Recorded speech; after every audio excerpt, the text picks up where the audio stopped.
Example 7, solve this inequality. Same process. We would definitely want to get everything on one side, 0 on the other.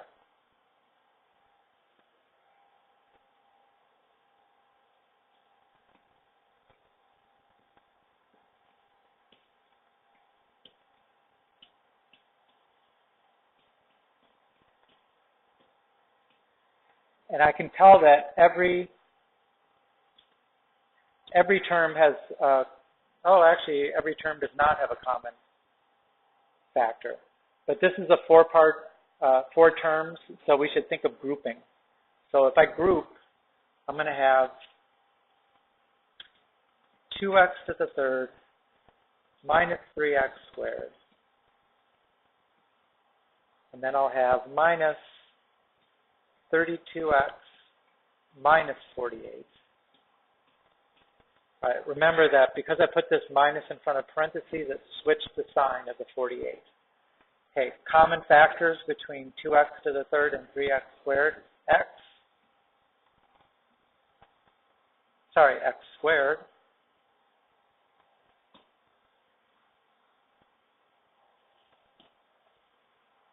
So that's x squared times 2x minus 3 minus 16 times 2x minus 3. And because 2x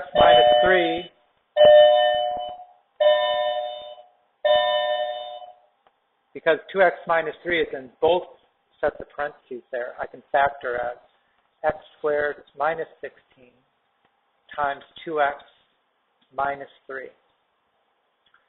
And I can further factor that as x plus 4 times x minus 4 times 2x minus 3. Greater than 0. So what are the critical numbers here? Negative 4, 4, and 3 halves. And I'm going to try to just scrunch this in a little bit.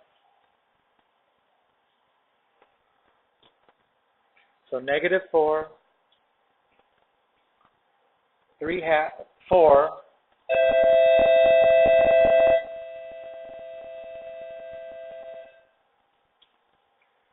and 3 halves. I'm going to put 0 on there just because I'm going to use 0 to test that interval.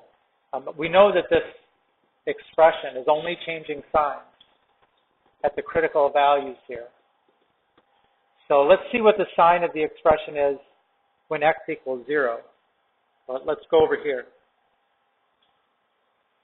If I substitute x equals 0, then this is 0, this is 0, this is 0, and 48. So it's positive. So this is greater than 0 between negative 4 and 3 halves, which means it must be less than 0 here. It must be less than 0 here. And it must be greater than 0 for x greater than 4. Okay, now when we look at this, so let me go back and look. We wanted greater than 0. So we need to state the intervals where this is greater than 0. And that is between negative 4 and 3 halves and greater than 4. So I can say that like negative 4, comma, 3 halves. I'll use that union symbol of then 4, comma, infinity. Right?